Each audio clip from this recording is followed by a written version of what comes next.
Sir இப்ப ம், ரீசெண்டா ஒரு வீடியோ ஒண்ணு ட்விட்டர்ல பார்த்தோம். ஒரு கேரளால ஒரு ம். பஸ்ல டிராவல் பண்ணிட்டு இருக்கும்போது, ஒரு ஆண் வந்து பக்கத்துல உட்கார்ந்திருக்கிற பெண்ணுகிட்ட வந்து தவறா நடந்துக்க முயற்சி பண்றாரு. அந்த பெண் வந்து அடிக்கிற மாதிரியும், அப்புறம் அந்த பஸ்லருந்து அவரு எஸ்கேப் ஆயி போற மாரியும் ஒரு வீடியோ இருந்தது. இப்படி ஒரு சம்பவம் நடக்கும்போது, பெண்கள் ஃபர்ஸ்ட்டு தன்ன தற்காத்துக் கொள்ள என்னென்ன நடவடிக்கை சார் எடுக்கணும்? கண்டிப்பா வந்து அந்த வீடியோ நானும் பார்த்தேன். ஆ, அந்த பெண் பண்ணது கரெக்டான செயல். இம்மீடியட்டா வந்து சொன்னாங்க. எப்போதுமே பொறுத்துக்கவே கூடாது. எந்த ஒரு தவறான செய்கையும் ஒரு ஆணோ, பெண்ணோ இல்ல யாரோ தேர்ட் ஜெண்டரோ தவறா நடந்துக்கிட்டாங்கன்னா, உடனடியா நம்ம வந்து அங்க இருக்கிற கண்டக்டர் அவங்கள போட்டு கூச்சல் போட்டு கூப்பிட்டுறணும். முதல்ல சின்னதா இருக்கும்போதே. இல்லன்னா பெருசா அது பண்ணா அது ஏதோ அவங்க பொறுத்துக்கிற மாரி நெனச்சுக்குவாங்க. இல்ல அவங்க செய்ற ஒரு சில சில்மிஷ வேலைய இவங்க ரசிக்கிற மாரி தப்பா நெனச்சுக்குவாங்க. அந்த மாரி மனிதர்கள். ஓகே. அதனால உடனடியா அந்த பொண்ணு வந்து பண்ணது உண்மையிலேயே பாராட்டத்தக்கது. ஒவ்வொரு பெண்ணும் அப்படிதான் இருக்கணும்.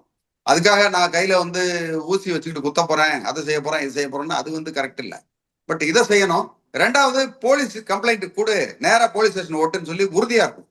அவங்க ஐயோ டைம் லேட் ஆகி போச்சு ஆபீஸ்க்கு, காலேஜுக்கு லேட் ஆகி போச்சுன்னு நினைக்கக்கூடாது. ஒரு ஆள் பூனைக்கு மணி கட்டினா போதும். அதுக்கப்புறம் இந்த மாதிரி பூனைகள்லாம் வாழாட்டவே ஆட்டாது. இவங்களுக்கெல்லாம் வந்து சரியான விஷயம் என்னன்னா, இம்மீடியட்டா பக்கத்துல இருக்காங்க. ஏன்னா அந்த பொண்ணு கரெக்டா சொல்லுச்சு, ஏன்னா போலீஸ் ஸ்டேஷன் போங்க அப்படின்னு. சப்போஸ் போலீஸ் ஸ்டேஷன் இவங்க போகலன்னா 100க்கு சொல்லலாம். 100க்கு சொல்லி நான் இந்த மாதிரி இந்த வண்டியில இந்த இடத்துல வந்துகிட்டு இருக்கேன், ஆனா சொல்றது கேட்க மாட்டேங்கிறாங்க இந்த டிரைவர் கண்டக்டர், எனக்கு ப்ளீஸ் ஹெல்ப் பண்ணுங்க அப்படின்னா இமிடியேட்டா ஹெல்ப் பண்ணுவாங்க. சோ இந்த மாதிரி ஒரு இடத்துல பெண் ஸ்ட்ரிக்டா இருக்கும் போதுதான் அவங்களுக்கு வந்து பாதுகாப்பா இருக்கும். இல்லைன்னா பாதுகாப்பு ஒரு ஒரு சின்ன விஷயத்த சரி அவன் இடிச்சிட்டு தானே போறானே பரவாயில்ல, நம்ம என்ன பெரிய நஷ்டமாயிர போறோம் அப்படின்னு நினைச்சிட்டா முடிஞ்சது. அதுக்கப்புறம் அவன் என்ன வேணா செய்வான், எதை வேணா செய்யறதுக்கு துணிவான்.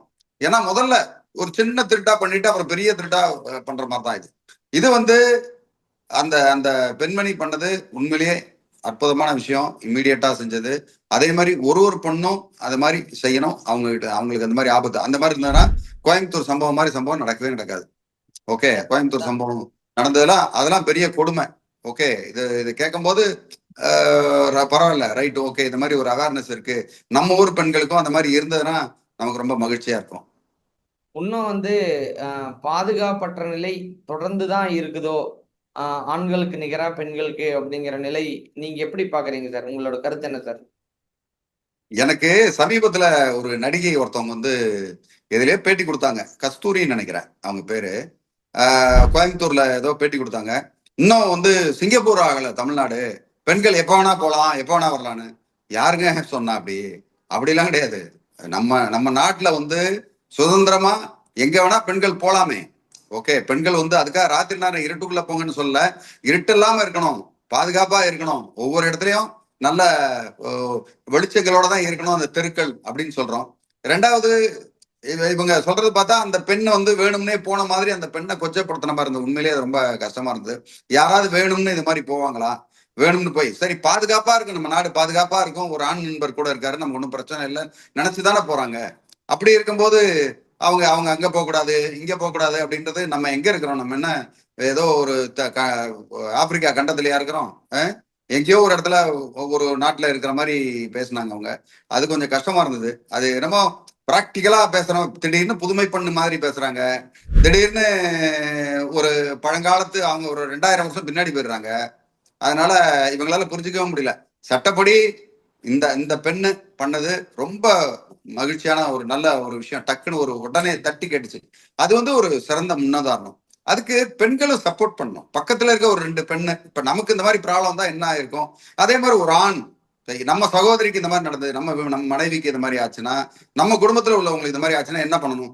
உண்மையிலேயே அவனை அடிக்க வேண்டாம், பிடிக்க வேண்டாம். டக்குன்னு ஒரு சட்டையை பிடிச்சி உடனே போலீஸ் ஸ்டேஷன்ல ஒப்படைக்கணும். ஓகே.